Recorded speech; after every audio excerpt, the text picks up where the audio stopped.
தவக்காலம் என்பது தம்முடைய தவறுகளை உணர்ந்து வருந்தி இனி அப்படி பாவங்களை விட்டு விலகுகிறோம் என்று 40 நாள் உபவாசம் இருந்து தேவனை தேடி ஒரு புதிய மனிதனாய் மாறுவதற்காய் நாம் ஒப்பு கொடுப்போம்.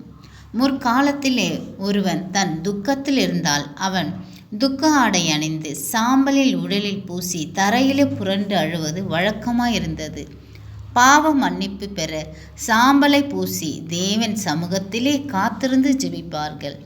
தன்னை மண்ணுக்கு சமமாக தாழ்த்துகிறேன் என்பது தேவனுக்கு தெரியப்படுத்தினார்கள். யோபு துன்பத்தில் இருந்தபோது சாம்பலில் அமர்ந்து நான் மண்ணுக்கு சமம் என்று தன்னை தாழ்த்தினான். தானியேல் ஜெபிக்கும் போது உபவாசம் இருந்து சாம்பலில் அமர்ந்து ஜெபித்தான். நான் மண்ணால் உருவாக்கப்பட்டோம், மண்ணுக்கே திரும்புகிறோம் என்று அர்த்தம்.